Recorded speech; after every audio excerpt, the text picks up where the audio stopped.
Ils l'ont fait.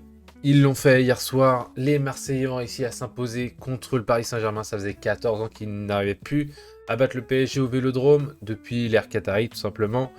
C'est chose faite depuis hier soir. 1-0, la victoire de l'OM, avec une stratégie malgré tout payante pour Marseille. C'est ce qu'on va voir. On va décrypter un petit peu tactiquement ce qui s'est passé pendant ce match. Si vous avez préféré le Ballon d'Or, bah tant pis pour vous, parce que du coup vous avez loupé un match plutôt intéressant en termes tactiques, mais aussi très intéressant en termes d'intensité, d'ambiance, etc. L'ambiance était folle, mais comme toujours à Marseille et comme toujours sur un Classico, on s'est régalé et du coup on va pouvoir décrypter tout ça. Comme d'habitude, on commence avec un petit décryptage des statistiques, etc. qu'il y a eu pendant le match. Donc on est sur un 3-4-3 de la part de l'OM.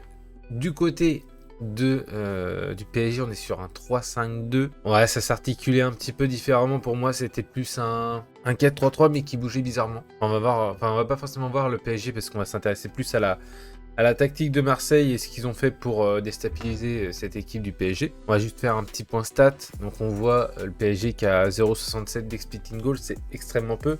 Pas que le PSG s'est pas créé d'occasion, mais les occasions parisiennes sont beaucoup de frappes de loin, forcément un expected goal plus bas. Donc on voit 12 tirs à 9.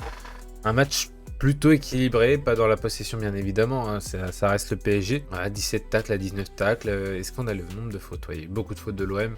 Évidemment, qui a voulu mettre une grosse intensité dès le début de match. On va pouvoir passer directement un petit peu à ce qui s'est passé tactiquement dans ce match-là. Pour analyser tactiquement, on va commencer directement par les sorties de balle en fait de Marseille et savoir ce qu'ils mettaient en place. C'est toujours la même chose à Marseille. J'ai déjà analysé plusieurs matchs d'eux.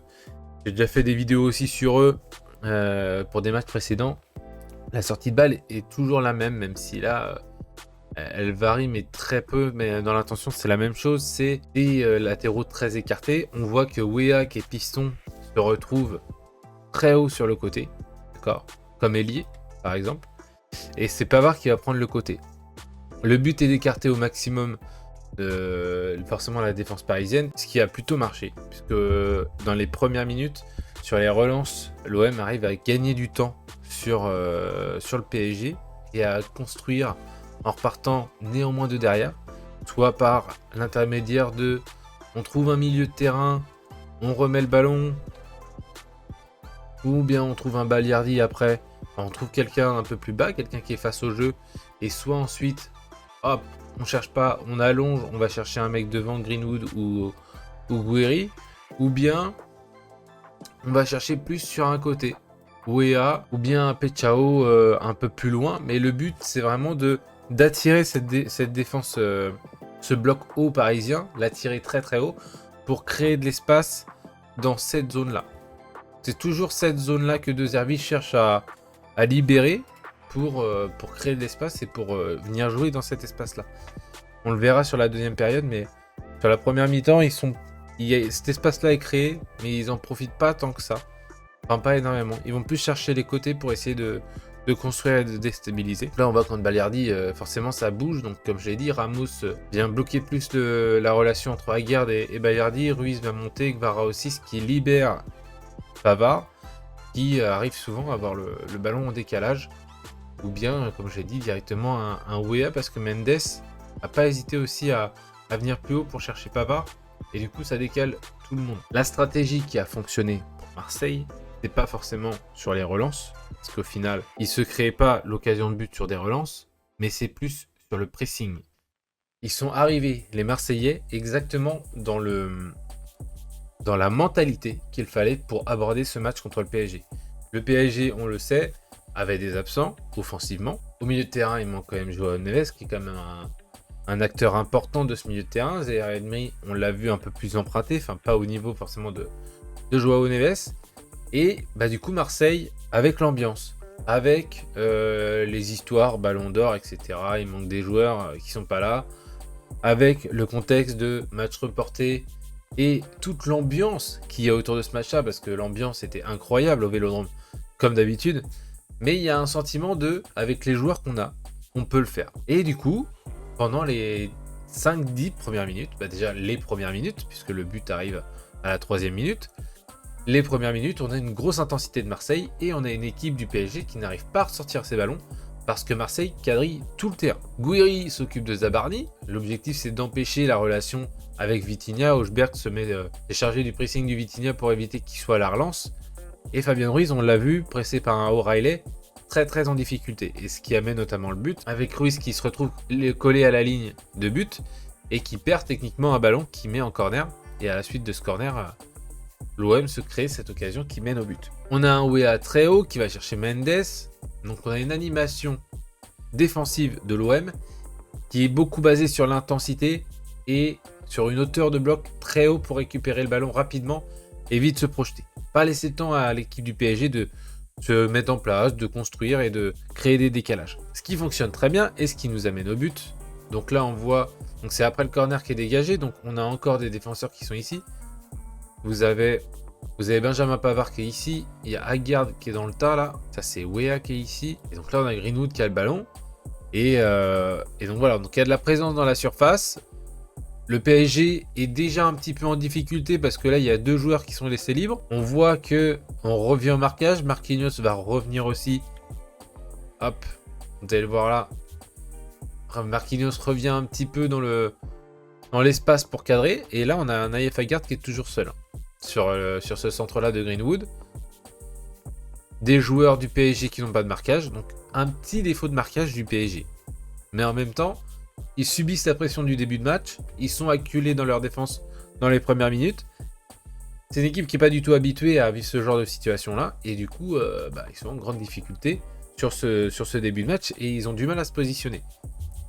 Ce centre-là sera finalement dégagé. Mais Weah va récupérer le ballon, le redonner à Greenwood, et là on se retrouve dans la même situation.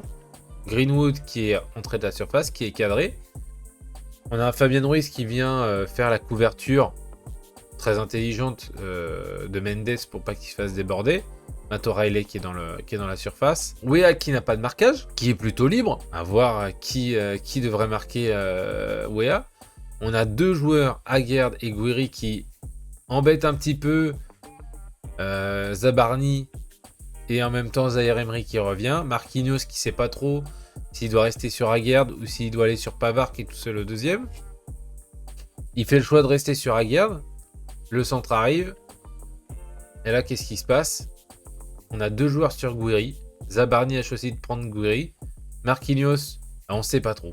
Marquinhos, on sait pas trop parce que du coup, il est resté constamment entre les 2 joueurs. Il est en décalage. Chevalier commence à démarrer, mais il est déjà assez en retard. Le ballon est juste là. Vous voyez pas, le ballon est juste là. Et du coup, on se retrouve avec un Chevalier qui est en retard, qui saute un petit peu désespérément, qui ne touche pas le ballon. On a un Marquinhos qui joue le ballon, mais sans jouer le ballon. Et un Naïef Haggard qui met sa tête pour finir et mettre le ballon dans le but vide. Donc, une grosse intensité de l'Olympique de Marseille, récompensée dans les premières minutes, et qui permet à l'OM de mener 1-0 au bout de 3 minutes de jeu. Le scénario idéal pour l'OM. Et donc à la suite de ça, forcément, l'OM se regroupe un peu. On voit cette ligne de 5. Voilà, cette ligne de 5. Avec les 3 centraux et les 2 pistons. Une ligne de 4 avec Greenwood, Matt O'Reilly, Hochberg et Pachao qui forment une deuxième ligne. Juste le petit Gouiri devant qui vient chasser un petit peu les ballons. Ce qui est très intéressant déjà dans un premier temps, c'est que j'avais fait une vidéo sur Marseille avant qu'ils aillent à Lorient. Le titre de la vidéo, c'était « Pourquoi est-ce que l'OM doit jouer en 3-4-3 ?» Je n'ai pas sorti la vidéo par faute de temps et de montage, et force est de constater que la semaine qu'ils viennent de faire, c'est une semaine en 3-4-3. Donc, finalement, j'étais plutôt écouté, je suis plutôt satisfait que De Zerbi ait eu la même idée que moi en fonction de ses joueurs et le système qu'il met en place. Ce qui est intéressant dans le 3-4-3, c'est que du coup, on a une ligne de 5, donc on est hyper couvert sur toute la largeur du terrain, et en même temps, on a de la densité dans l'axe. Donc, c'est beaucoup plus facile de défendre pour l'équipe qui est dans ce système-là. Les joueurs qui sont devant, le seul défaut que j'avais noté à ce système-là pour l'OM, pour moi, c'était Greenwood. Parce que Greenwood doit avoir une forte implication défensive dans ce système-là. Chose qu'on a beaucoup vu hier. On a vu un Greenwood très impliqué défensivement, à sortir pour aller chasser un petit peu les ballons, mais aussi à rester bas pour récupérer les ballons et aussi faire le rôle de relais entre la défense et l'attaque offensivement. Donc on a vu un très bon Greenwood. Dans ce système-là, contre une équipe plus forte, si Greenwood fait les efforts et que tous les autres font les mêmes efforts que comme hier, ce système convient parfaitement à l'OM. On a vu du coup ce système de 5-4-1 pendant tout le reste du match, très défensif, bloc médian qui s'est transformé en bloc plutôt bas, mais normal on va dire, puisque le but c'était de conserver le score et ils ont tout donné pour conserver ce score-là. Et à la construction par contre, ce qui était très intéressant, c'est que ce système qu'on a vu tout à l'heure où Rouli repartait en bas, Rouli est toujours parti court. Sur les relances de 6 mètres ou les relances au pied, il cherche toujours court. Mais par contre, en revanche, lorsqu'on se retrouvait par exemple avec le ballon sur Balerdi, on avait un Balerdi ou bien un Rouli, parce que des fois il s'échangeait le ballon, qui allait chercher un des deux attaquants, qui était pris au marquage bien évidemment, le deuxième qui vient faire point d'appui, ou bien un Hochberg, ou bien un O'Reilly, qui vient en soutien face au jeu, pour donner à des joueurs comme Wea ou Pechao, qui vont prendre la profondeur dans le dos des attaquants. Autant Mendes est plutôt habitué à ce genre de course pour revenir couvrir parce que c'est un latéral de fonction, mais Marquinhos n'était pas du tout habitué. Et Pechao, heureusement, fait un très mauvais match pour Marquinhos parce que sinon, ça aurait pu être beaucoup plus compliqué. Le fait de changer Guiri avec Aubameyang a permis encore plus cette situation-là, dans le sens où on a beaucoup trouvé Aubameyang, on fait comme si c'était Aubameyang, dans cet espace-là, dans ce couloir-là, après qu'il y ait eu un point d'appui là, il y a eu un point d'appui avec un milieu, et hop, on lance un ballon dans la profondeur, tout droit dans l'espace libre, parce que forcément on avait un PSG un petit peu plus haut. J'ai mis donc le 5-4-1, ce que ça donnait du coup avec les joueurs du PSG, où vous voyez que le PSG essaie de mettre beaucoup de joueurs entre les lignes, forcément pour créer des décalages, mais ça libérait forcément de l'espace derrière eux. Et à la projection, voilà, c'était une projection beaucoup plus verticale, qui n'a pas réussi, parce que Aubameyang, je pense, Aubameyang et même Greenwood qui se seront procurés des occasions dans ce système-là, quand tu parcours autant de mètres avant d'arriver au but, c'est compliqué d'avoir la lucidité pour finir les occasions. Et puis Chevalier a fait un bel arrêt, notamment face à Aubameyang. Donc voilà pour le petit décryptage tactique de cette équipe de Marseille. Comment ils ont réussi à casser ce bloc parisien, même si encore une fois, il y a des absences, etc. Mais Marseille a mérité sa victoire hier soir. Ils sont allés avec les tripes, ils ont mis de l'intensité, ils ont fait des fautes. Ils ont emballé le match, ils ont marqué très tôt dans le match. Félicitations à eux, félicitations à Marseille. N'hésitez pas à me dire dans les commentaires ce que vous avez pensé du match. N'hésitez pas à liker la vidéo, la partager, et puis on se dit à la prochaine pour un nouveau décryptage tactique